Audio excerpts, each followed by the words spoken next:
পরিমাণ গুনাহ নিয়ে যদি কবরে যাই, ওই কবরের দুই পার্শ্বের মাটির চাপ জমিন থেকে 9,30,00,000 মাইল উপরে সূর্য, ওই সূর্যের গরম সহ্য করতে পারো না রে যুবক।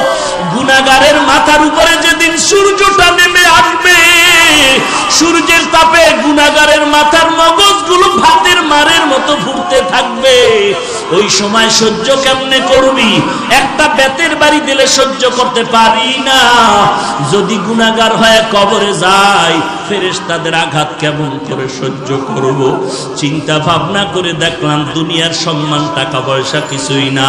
আজকে টুপির কারণে, দাড়ির কারণে না খাইয়ে আমরা কেউ মরি নাই, বরং আল্লাহ রাজকীয় হালে সম্মান দান করেছেন, ঠিক কিনা বলো? হাজী ইমদাদুল্লাহ মুহাজির মক্কি রহমাতুল্লাহ আলাইহি যত কিতাব খুলে দেখে কোনো লেখা নাই, সব সাদা সাদা সাদা। আবার সামনে কিতাব খুলে সাদা, কোনো লেখা নাই।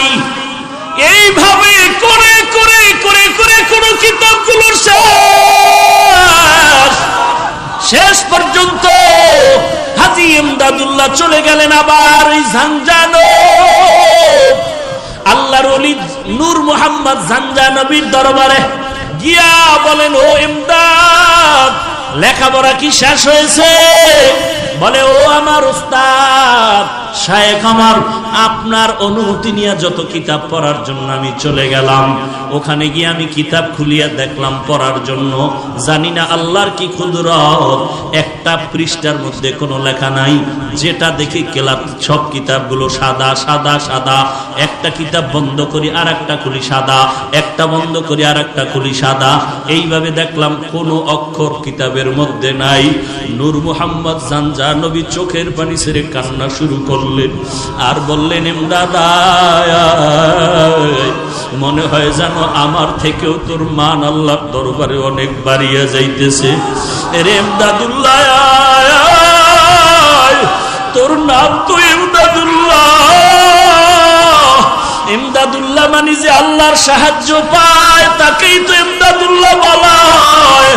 ওরে ইমদাদুল্লাহ, তোর আর পড়ালেখার কোনো দরকার নাই। তোর অন্তরটা আমার মাওলার জন্য এত পাগল,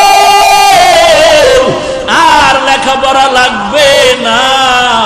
আমার আল্লাহ তোর দিলের তামান্নার উপরে আমার আল্লাহ এত রাজি হয়ে গেছেন।